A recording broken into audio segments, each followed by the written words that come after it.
예배에 오신 여러분을 주님의 이름으로 환영하고 축복합니다. 성경을 보게 되면 태초에라는 문장으로 시작하는 성경이 3개가 있습니다. 하나는 잘 아시는 것처럼 창세기가 있고요. 또 오늘 우리가 함께 읽은 요한복음이 있고요. 또 다른 하나는 요한 1서에 보면 태초에라는 문장으로 말씀이 시작합니다. 창세기를 보면 태초에 하나님이 천지를 창조하시니라. 그리고 오늘 말씀을 보게 되면 태초에 말씀이 계시니라. 또한 요한 1서를 보게 되면 태초에 있는 생명의 말씀에 관하여는 이라고 시작하면서 태초에라는 단어를 사용하고 있습니다. 태초라는 것은 곧 세상의 시작점, 우리가 살아가는 시간과 공간이 만들어질 그 시점을 이야기합니다. 여러분, 이 세상은 하나님이 창조하셨습니다. 어느 날 갑자기 저절로 생겨난 것이 아니라는 것이죠. 지금 제 앞에 있는 마이크만 놓고 생각을 해봐도 이 마이크 안에 들어있는 부품을 한데 모아놓고서 상자에 담아놓고 막 그 부품을 흔든다고 이 마이크가 뚝딱 완성되지 않습니다. 아무리 부품이 있어도 그 부품을 조립하고 제작하는 사람이 있어야지 마이크가 완성될 수가 있다는 것이죠. 마찬가지로 이 세상도 우연히 저절로 생겨진 것이 아니라 이 세상을 만드신 분이 계신데 그분이 바로 창조주 하나님이시라는 겁니다. 이 세상을 창조하신 그 하나님께서는 이 세상을 운행하시고 또한 이 세상의 모든 역사를 주관하고 계십니다. 그러면 여러분, 하나님께서 이 세상을 어떻게 창조하셨을까요? 답은 너무나도 간단하죠. 말씀으로 창조하셨습니다. 빛이 있으라 하니까 정말 빛이 생겼습니다. 하늘의 궁창과 아래의 궁창이 나눠지라 말씀하시니 그 말씀대로 그렇게 되었습니다. 그런데 오늘 요한도 동일한 말씀을 하고 있는 것을 보게 됩니다. 우리 오늘 말씀 3절 말씀을 같이 한번 읽어보실까요? 3절입니다. 시작. 만물이 그로 말미암아 지은 바 되었으니 지은 것이 하나도 그가 없이는 된 것이 없느니라. 아멘. 태초에 말씀이셨던 그 하나님께서 이 세상을 창조하셨습니다. 근데 중요한 것은 이 세상을 창조하신 그 말씀 안에 무엇이 있었을까요? 4절 말씀을 보면 이러한 말씀이 나옵니다. 제가 읽어드리겠습니다. 그 안에 생명이 있었으니 이 생명은 사람들의 빛이니라. 아멘. 말씀 안에 생명이 있었고 그 생명은 사람들의 빛이다 라고 말합니다. 여러분, 이 말씀이 무슨 의미인지 이해가 되시나요? 성경을 보다 보면은 우리들이 가지고 있는 어떤 과학적인 상식이나 우리가 가지고 있는 어떤 이해력으로는 이해할 수 없는 말씀들이 종종 나오게 됩니다. 특별히 창세기의 말씀을 보면 하나님께서 이 세상을 창조하시는 그 창조의 순서 가운데도 우리의 과학적인 어떤 지식으로는 도저히 이해할 수 없는 상황들이 나오는 것을 볼 수가 있습니다. 여러분, 하나님께서 첫째 날에 무엇을 창조하셨습니까? 빛을 창조하셨죠. 빛이 있으라 말씀하시니 그 말씀대로 빛이 생겨났습니다. 근데 여러분, 이 빛이라는 것은 우리의 눈으로 볼 수 있는 그런 태양의 빛이 아닙니다. 하늘에 떠 있는, 우주에 떠 있는 해, 달, 별 이런 광명체들은 넷째 날에 창조가 되었습니다. 근데 여러분, 재미있는 것은 이런 해, 달, 별 이런 광명체가 창조되기 전 셋째 날에 무엇이 창조가 되었느냐? 말씀을 보니까 셋째 날에 땅의 풀과 씨 맺는 채소와 나무들을 창조하시고 그것들을 자라나게 하셨다라고 말씀하십니다. 여러분, 이것을 상식적으로 놓고 볼 때 말이 되지 않습니다. 과학적으로 이해가 되지 않는 부분입니다. 어떻게 태양이 없는데 식물이 자랄 수가 있겠습니까? 태양은 넷째 날에 창조가 되었습니다. 식물이 자라려면 분명히 태양의 빛을 받아서 광합성을 해야지만 식물이 자랄 수가 있죠. 근데 하나님께서는 놀랍게도 셋째 날에 창조하신 그 식물들, 나무들을 자라게 하셨다라는 겁니다. 어떻게 그럴 수가 있을까요? 그 답은 바로 첫째 날에 창조하신 빛에 있습니다. 초대 교부였던 어거스틴은 하나님께서 첫째 날에 창조하신 이 빛이 영적인 빛, 하나님의 능력과 생명의 근원이 담긴 빛이었다라고 이야기합니다. 즉, 세상에 존재하는 태양, 세상에 존재하는 달, 별들이 비추는 그 빛 때문에 세상에 있는 것들이 유지되는 것이 아니라 생명의 근원이신 그 하나님의 빛 때문에 세상의 모든 존재하는 것들이 운행되어지고 존재할 수가 있었다라는 것이죠. 그래서 요한계시록 22장 5절 말씀을 보게 되면 요한은 마지막 때를 가리켜서 이러한 말씀을 하는 것을 볼 수가 있습니다. 우리 요한계시록 22장 5절 말씀 한번 같이 읽어볼까요? 시작. 다시 밤이 없겠고 등불과 햇빛이 쓸 데가 없으니 이는 주 하나님이 그들에게 빛이심이라. 그들이 세세토록 왕노릇 하리로다. 아멘. 여기서 요한이 뭐라고 이야기합니까? 마지막 때에는 햇빛이나 등불이 쓸 데가 없다라고 말합니다. 그 이유가 무엇입니까? 생명의 근원 되시는 그 하나님께서 우리에게 직접 친히 우리와 함께 하셔서 그 생명의 빛을 우리에게 공급해 주시고 비춰 주실 것이기 때문입니다. 근데 여러분, 재밌는 것이 그렇게 생명의 빛이신 분이 오늘 말씀에서는 육신을 입고 이 세상 가운데 오셨다라고 말씀하고 있습니다. 그 생명의 빛이신 그 예수님께서 이 땅 가운데 육신을 입고 오셨을 때 사람들의 반응은 어땠을까요? 오늘 말씀을 보면 그거에 대한 이야기가 나오는데요. 우리 5절 말씀을 같이 한번 읽어볼까요? 5절입니다. 시작. 빛이 어둠에 빛이 돼 어둠이 깨닫지 못하더라. 그런가 하면 9절 10절 말씀도 있습니다. 9절 10절 말씀 같이 한번 읽어보겠습니다. 참 빛 곧 세상에 와서 각 사람에게 비추는 빛이 있었나니 그가 세상에 계셨으며 세상은 그로 말미암아 지은 바 되었으되 세상이 그를 알지 못하였고. 아멘. 생명의 빛이 세상에 오셨으나 어둠 가운데 있었던 사람들은 그 빛을 알아보지 못하고 그 빛 대신 예수님을 영접하지 못했다라고 이야기합니다. 즉 결국 생명의 빛을 받아들이지 못했다라는 것이죠. 여러분, 우리 안에 생명이 있느냐 혹은 생명이 없느냐, 이것을 나누는 기준은 무엇일까요? 간혹 제가 장례식장에 가서 말씀을 전할 때 드리는 말씀이 있습니다. 고인 되신 성도님의 목숨은 끊어졌지만 그분 안에 있는 예수님의 그 생명이 있기 때문에 그 생명으로 인해서 마지막 때에 예수님의 그 부활에 참여할 것입니다 라는 말씀을 전하기도 합니다. 세상 사람들은 생명이 있느냐 생명이 없느냐의 기준을 어떤 육체적인 것, 생물학적인 것으로 이해합니다. 호흡을 하느냐 호흡을 하지 않느냐, 심장이 뛰느냐 심장이 뛰지 않느냐, 이것을 가지고서 생명의 유무를 따집니다. 그러나 하나님의 말씀, 성경은 다르게 이야기합니다. 생명의 말씀이신 그 예수님이 우리 안에 있느냐 없느냐, 이것이 중요하다는 거예요. 그래서 그 존재가 하나님께 접붙임이 되었느냐 되지 않았느냐, 이거에 따라 그 안에 생명이 있느냐 없느냐 나눌 수가 있다는 겁니다. 제가 작년 말에 임플란트를 했습니다. 청년부 여름 수련회 때 청년들과 이제 저녁에 신나게 놀고서 아이스크림을 맛있게 먹다가 그만 그 아이스크림 때문에 제 앞니가 하나 부러지고 말았습니다. 3, 4개월 동안 앞니가 없이 빠진 상태로 살았는데요.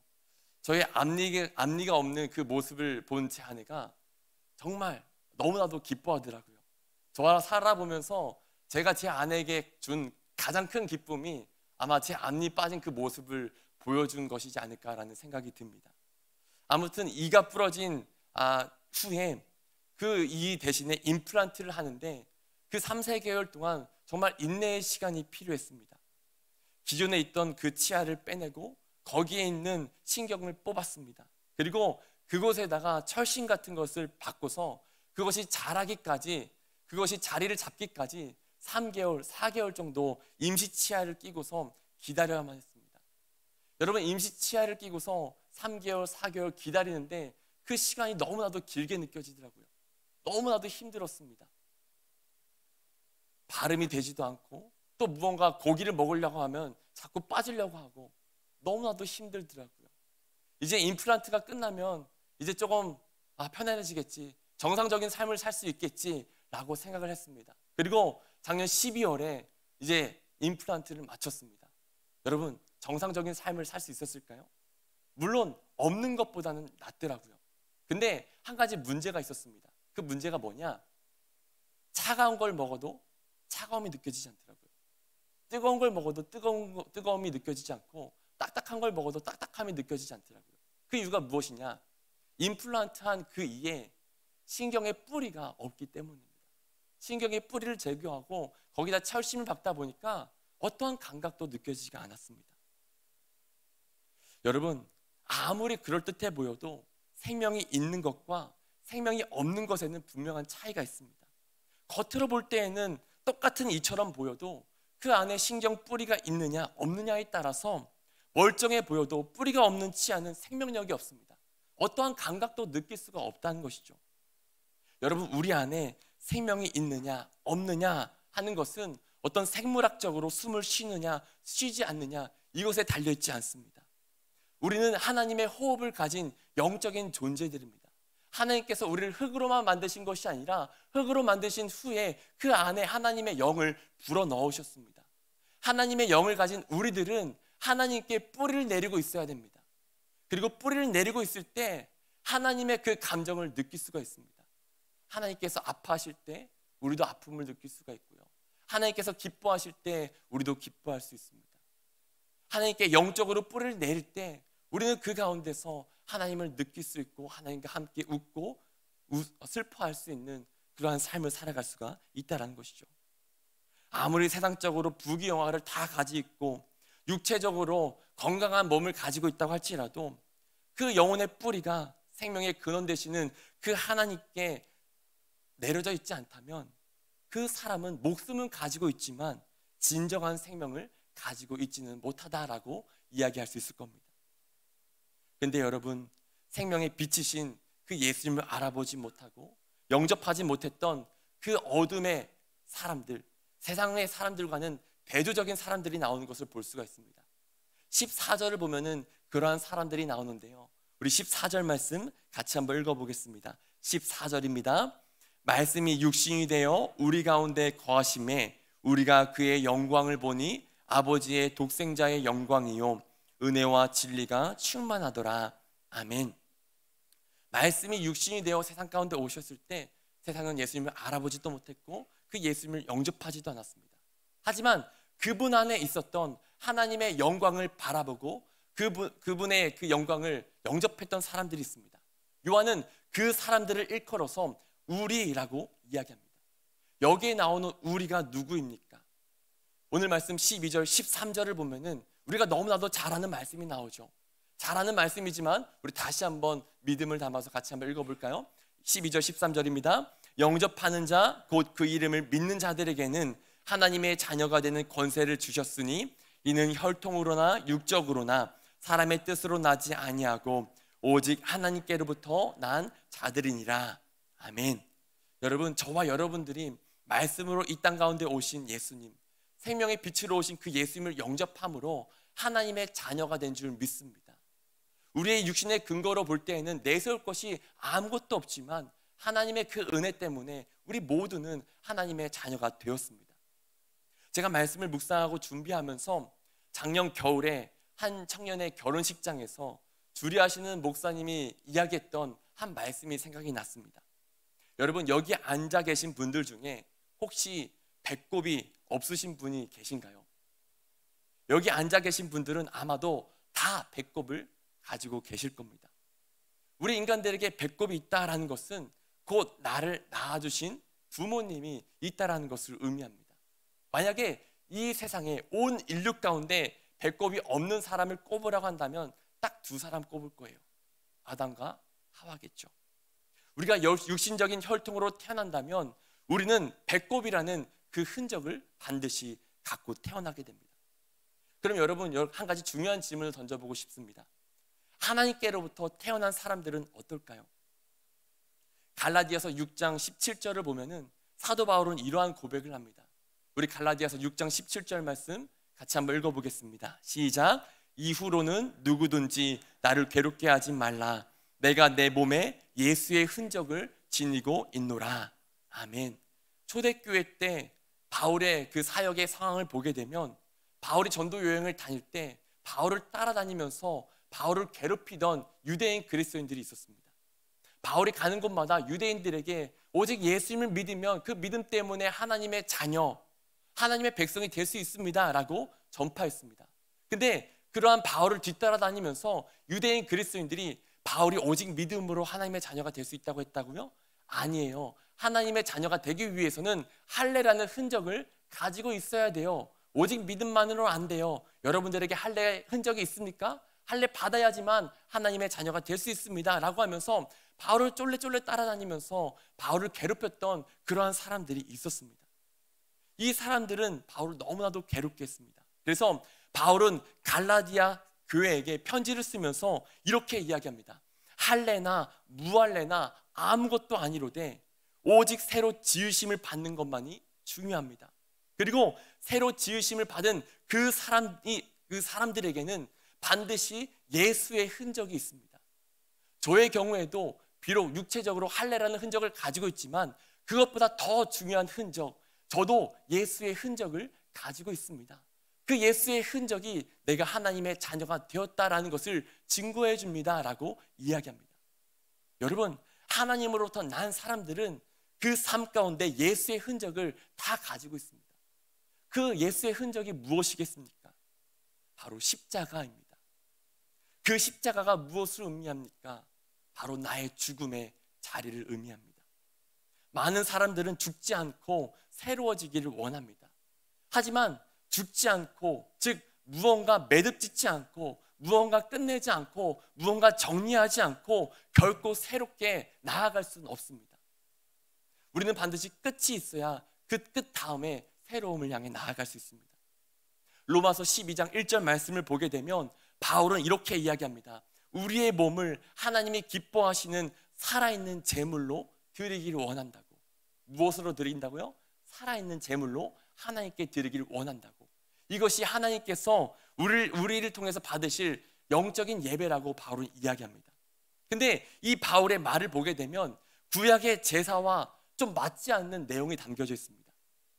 예전에도 한번 이것과 관련해서 말씀을 드렸었는데요.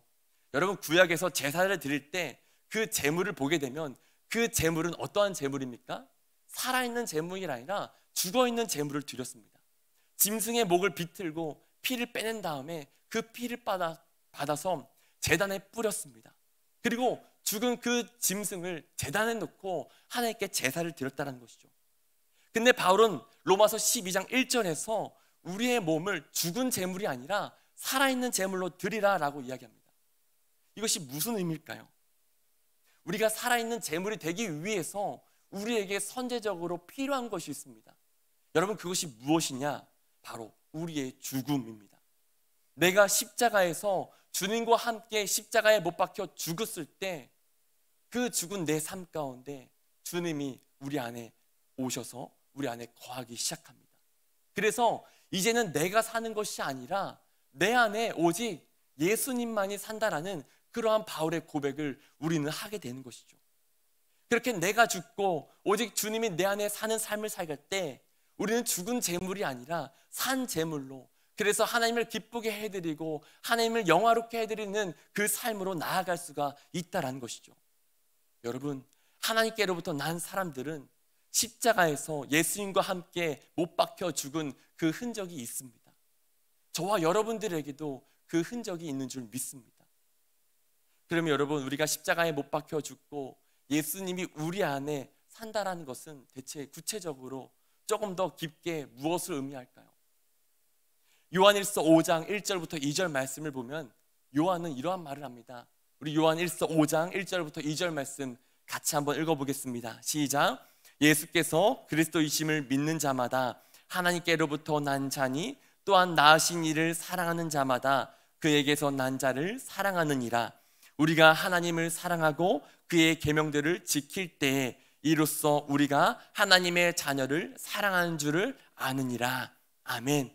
요한은 요한 1서 5장에서 하나님으로부터 난 자들에 대한 증거를 이야기합니다. 여러분, 그 증거가 무엇이냐? 하나님을 사랑하고 더 나아가서 하나님으로부터 난 사람들, 형제 자매를 사랑하는 것, 즉 하나님께서 주신 계명, 하나님께서 주신 그 말씀을 따라 살아가는 것이 곧 하나님께로부터 난 사람들의 증거다라고 이야기하는 겁니다. 여러분, 앞서 예수님은 말씀이라고 말씀을 드렸습니다. 태초에 말씀으로 계셨던 그 예수님이 육신의 몸을 입고 이 땅 가운데 오셨습니다. 근데 중요한 것은 그 육신으로 오신 그 예수님이 다시 말씀이 되셔서 우리 안에 거하기 시작합니다. 즉 결국 우리가 십자가에서 죽었다라는 것은 내 안에 말씀으로 오신 그 예수님의 말씀 앞에 내가 죽는 것을 의미합니다. 우리는 세상을 살아가면서 저마다의 가치관을 형성하고 저마다의 세계관을 형성합니다. 살아오면서 어떠한 경험을 했느냐, 어떠한 문화와 어떠한 환경과 어떠한 교육을 받느냐에 따라서 우리의 가치관과 우리의 세계관이 형성이 됩니다. 그리고 그것을 따라서 무언가를 판단하는 기준이 제각각 달라지고 세상을 바라보고 세상을 해석하는 눈이 제각각 달라집니다. 지난주 제가 신마 기도회를 마치고서 이제 한 청년을 데려다 주기 위해 가는 중에 제 아내와 나눴던 이야기가 있었습니다. 지난주 금요일 날 굉장히 눈이 갑자기 많이 내렸죠. 그 청년을 데려다 주면서 내리는 눈을 보니까 너무나도 아름답게 보여지더라고요. 그래서 제가 이야기를 했습니다. 와, 하늘에서 눈이 너무나도 아름답게 온다 라고 이야기했어요. 그러자 제 옆에 있던 아내가 제 이야기를 듣고서 이야기합니다.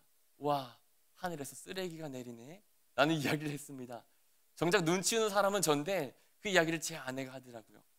이것은 단편적인 예일 뿐이고요. 여러분, 제가 이 말씀을 드리는 이유는 우리가 같은 것을 보더라도 그것을 보는 해석이 다르다는 거예요.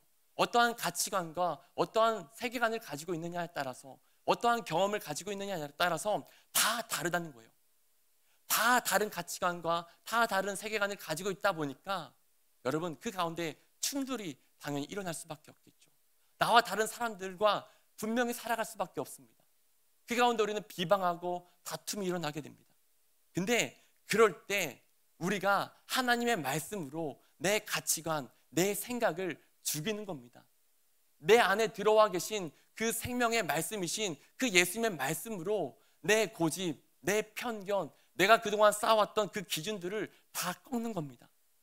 내 눈으로 볼 때에는 나와 다른 형제가, 나와 다른 자매가 굉장히 믿고 싫게 느껴질 때가 있습니다. 근데 그럴 때 하나님의 말씀은 우리에게 이야기합니다. 그래서는 안 돼. 사랑해야지. 먼저 가서 화해의 손을 내밀렴. 죽기보다 싫죠. 근데 그때 내 감정을 꺾고 내 생각을 꺾고 내 고집을 꺾고 그 하나님의 말씀 앞에 내가 죽고 그 말씀대로 살아가는 것, 이것이 바로 우리가 예수님의 십자가를 지고 예수의 흔적을 가지고 살아가는 삶이라는 겁니다. 근데 중요한 것은 이러한 삶이 끝도 없이 반복된다는 거예요.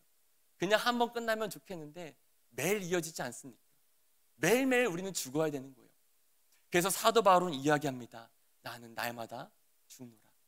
나는 그 하나님의 말씀 앞에 날마다 죽노라. 끊임없이 내 혈기가 올라오고 내 생각이 올라오지만 나는 그 하나님의 말씀 앞에 나는 죽노라. 여러분, 우리가 이 싸움 앞에서 날마다 이길 수 있기를 원합니다. 하루하루 내 생각을 꺾고 하나님의 말씀이 나의 삶을 지배하기 시작할 때 우리의 삶 가운데는 예수의 흔적이 점점 깊어지고 예수의 흔적이 점점 더 선명하게 될 줄 믿습니다. 말씀을 맺겠습니다. 세상을 말씀으로 창조하셨던 그 예수님께서 육신을 입고 이 세상 가운데 오셨습니다. 그리고 육신으로 오신 그 예수님은 다시 생명의 말씀이 되셔서 우리 안에 계십니다. 예수님을 믿고 영접한 사람들, 그래서 주님의 말씀을 품고 살아가는 사람들은 목숨이 아니라 예수의 생명을 가진 사람들입니다. 예수의 생명을 가진 우리는 그 말씀 앞에, 주님의 그 말씀 앞에 끊임없이 나 자신을 죽여야 됩니다. 그리고 그것은 우리가 하나님으로부터 난 자들이라는 표시, 예수의 흔적을 갖게 하는 줄 믿습니다. 저와 여러분들이 그 예수님의 말씀 앞에 끊임없이 나를 내려놓음으로써 우리의 말과 우리의 행동과 우리의 손과 발을 통해서 우리 안에 계신 그 말씀이 육화되어 드러나고 나타남으로써 우리 안에 예수님이 계신다는 것을 증명해낼 수 있는 사람들, 우리가 작은 예수로서 어두운 이 세상 가운데 작은 빛을 비추며 살아가는 복된 사람들이 될 수 있기를 간절히 소망합니다. 그래서 저와 여러분들의 그 삶을 통하여서 살아있는 영적인 예배를 하나님께 올려드리고 날마다 하나님의 영광을 드러낼 수 있는 복된 통로가 될 수 있기를 주님의 이름으로 간절히 축복합니다. 기도하겠습니다. 하나님 감사합니다. 언제나 우리와 함께 하시는 그 주님의 은혜에 감사합니다. 특별히 이 시간도 주님 앞에 나와 예배를 드리며 하나님의 말씀을 들었습니다. 말씀이 육신이 되어 오신 주님, 주님의 그 말씀이 우리 안에 있길 소망합니다.